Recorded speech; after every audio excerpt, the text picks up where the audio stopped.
bienvenue sur Beauté Exotique. J'espère que vous allez bien. Moi, je me porte bien. J'aimais depuis le 237, c'est-à-dire le Cameroun, le monde en miniature, le pays où tout est représenté, un super pays de l'Afrique centrale. Voilà.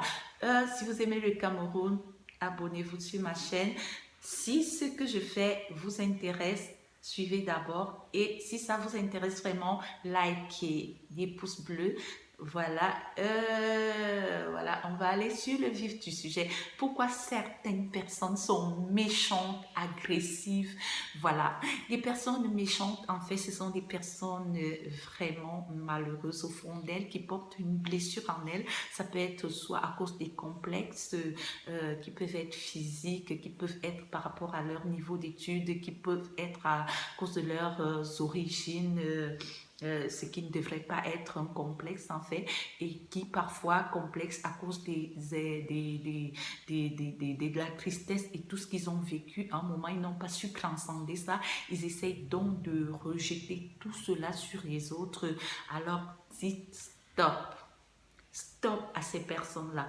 Alors, on va d'abord essayer de présenter ces personnes-là et après, on va voir comment réagir face à ces personnes-là parce que nous les avons partout, ce type de personnes. On doit les supporter à notre travail, on doit les supporter dans les familles, on doit les supporter dans la rue, dans les assemblées, à l'église, dans les associations de femmes, et les enfants doivent les supporter à l'école. À un moment, il faut dire stop. Voilà, c'est aussi une sorte de pervers narcissique. On va en parler de ça dans une autre vidéo, mais voilà, je vous présente la personne. C'est une personne qui a toujours des remarques méchantes à dire aux gens. C'est une personne qui est insultante avec les autres, qui est toujours en train d'humilier les autres, de dévaloriser les autres, qui a toujours quelque chose de méchant à dire. Vous avez beau faire bien, 100 fois être bien, être une personne bien, c'est quelqu'un qui vous dévalorisera toujours. Vous avez par exemple dans le milieu professionnel, quelqu'un qui passera le temps à raturer votre travail, à dire que, avoir des reproches sur tout ce que vous faites alors que vous faites des efforts et que vous ayez peut-être travaillé avec d'autres personnes et que vous ayez été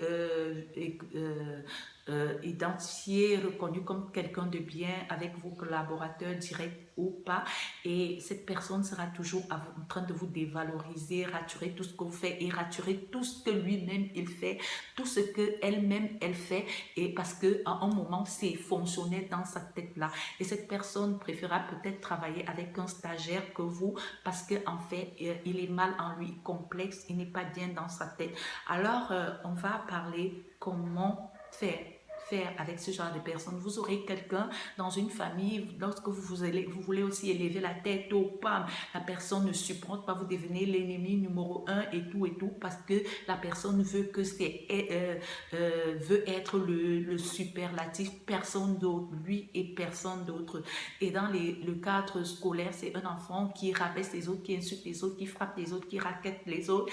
Et dans le milieu des femmes, c'est une femme qui se croit supérieure aux autres, c'est-à-dire elle a un ego surdimensionné, et c'est parfois quelqu'un de très artificiel qui pense que les autres doivent être comme elle et qui ne respecte pas l'individualité des autres. L'individualité, c'est votre être, comment vous êtes, comment vous réalisez votre charisme et tout.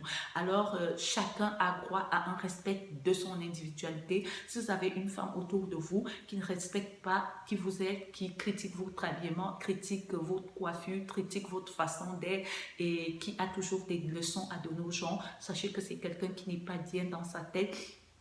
Voilà, ça ne veut pas dire qu'on ne doit pas être ouvert à la critique. Non, la critique, elle est constructive, et parfois, ça dépend de comment on critique. Il y a des critiques vraiment très méchantes. Alors, c'est aussi quelqu'un qu'on rencontre dans la société qui est toujours en train de rabrouer et humilier les autres. Voilà, ce qui vient que oui, on a déjà parlé de ça. Alors, comment réagir face à ce genre de personnes? Je crois qu'il y a 4 solutions. La première, c'est quoi? C'est soit vous êtes indifférente à la personne, parce que ce genre de personne est très triste quand on l'ignore. c'est l'indifférence. Ça veut dire vous ne le calculez pas, vous ne la calculez pas, vous ne calculez pas la personne, vous ne la gérez pas. Vos rapports se limitent aux échanges sociaux que vous pouvez avoir ou aux échanges professionnels que vous pouvez avoir. C'est tout. Bonjour et les civilités d'usage, c'est-à-dire bonjour, bonsoir, comment ça va, et puis le beau temps et tout. N'allez jamais, jamais dans des sujets personnels avec cette personne parce qu'à un moment, c'est une personne instable. Vous ne savez pas comment la personne va réagir à un moment.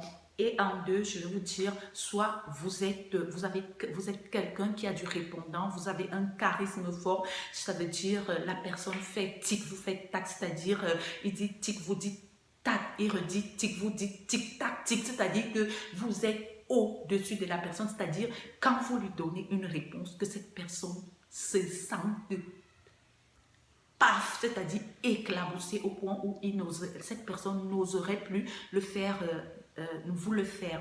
Voilà, c'est-à-dire soyez préparés, soit vous êtes indifférent à un moment, c'est-à-dire les deux cas, et à un moment, vous êtes préparé, c'est-à-dire, comme on dit, la goutte d'eau qui fait déborder le vase, vous répondez à la personne et que cette personne soit vraiment recadrée et qu'elle ne recommence pas.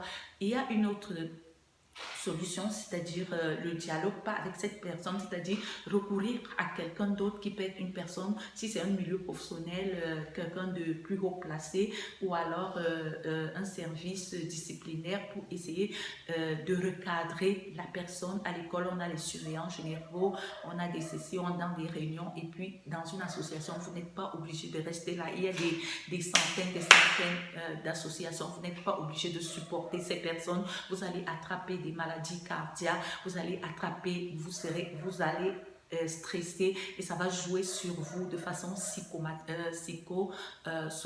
Alors franchement, on n'a pas besoin de ce genre de personnes. Il faut faire le ménage autour de nous. Et au bout de ce dialogue, de cette collaboration-là, qu'il en sorte quelque chose, des résolutions qui permettraient à cette personne de savoir rester à sa place. Alors, il y a autre chose, c'est quoi? C'est vous-même. Alors, s'il y a quelqu'un qui essaye de vous dévaloriser votre travail et que cette personne, à un moment, voit que vous êtes toujours joyeuse et que cela ne vous touche pas, ça rejoint un peu l'indifférence et que cette personne, par exemple, qui essaye de vous rabaisser, qui jamais, avec cette personne, vous n'aurez jamais de promotion, vous aurez beau travailler, donner tout ce que vous avez travaillé dehors, prendre des coups de soleil, rentrer chez vous à des heures indues, cette personne s'approchera toujours sur les quelques points noirs, sur une immense mer de travail. Alors, c'est quoi? Présenter des signes extérieurs de bien-être que cette personne a. Alors, ça veut dire il a un véhicule, vous en avez. Si vous en avez, je vais vous dire comment y arriver. Et là, il s'habille bien, vous vous habillez bien, il se coiffe bien, vous coiffez. Il ne s'agit pas d'être en compétition avec la personne, il s'agit de prendre soin de vous. Et comment vous pouvez arriver à cela? Ça veut dire si c'est quelqu'un, par exemple, dans le milieu professionnel qui vous bloque certains avantages ou ne travaille pas avec vous, alors essayez d'aller dans le domaine privé, c'est-à-dire avoir des activités parallèles qui vous permettent de vous épanouir. Je vous assure, c'est facile. Imaginez que en un mois, quand vous avez peut-être une cotisation en un mois, vous allez par exemple dans un marché de vente en gros alors si vous avez un réseau de vente en gros, vous allez vous acheter 200 articles peut-être à 600 francs et que vous revendez cet article à 1000 francs parce que peut-être les grandes autres surfaces les vendent à 1500. Ça veut dire si vous placez 10 articles par jour et que à la fin du mois, vous ayez placé 300 ou 200 articles, ça veut dire que le bénéfice de ces 100 articles, 40% de 200 000 ou 300 000 que vous aurez gagné, c'est combien? C'est 40 fois 3, si c'est, vous aurez un 120 000 et vous engagez dans des cotisations. Si vous prenez premier et deuxième, par exemple, ça vous fait 1 200 000, 1 200 000 et premier et dernier, ça vous fait 2 400 000 que vous allez épargner. Entre-temps, vous continuez et ces choses-là rendent à un moment, si vous avez un époux ou un compagnon de vie qui peut mélanger et ou bien quelqu'un qui peut vous offrir cela, voilà, et c'est comme ça que vous pourrez acquérir certains biens et avoir ce bien-être-là. C'est un défi que vous donnez, c'est un défi que vous vous donnez, des objectifs à atteindre pour dépasser des situations de mal-être que les autres veulent vous imposer parce que ces personnes ne sont pas vos dieux, ils n'ont pas influencé votre être, ils n'ont pas influencé votre caractère, ils n'ont pas influencé votre vie familiale en vous injectant de la négativité, ils n'ont pas à influencer votre ego, c'est-à-dire en mettant en doute votre intelligence, en mettant en doute votre être personnel, en mettant en doute vos capacités, en mettant en doute votre niveau de langue parce que vous avez fait une ou deux fautes, ce qui arrive, même les plus grands écrivains ont fait des fautes dans leurs livres, voilà. Sur ce, je crois que je vais vous dire au revoir. Je crois que nous avons parcouru cela. Si vous avez aimé cette vidéo, il y a un pouce en bas, cliquez sur cela et ça va faire un like bleu. Si vous avez aimé ce que je fais, pour continuer à suivre ce que je fais, et parce que prochainement, je vais parler d'un sujet aussi très très important qui est comment être belle. Vous êtes belle. Vous êtes belle. Il n'y a pas de laide personne. Comment devenir belle? Parce qu'il n'y a pas de laide personne.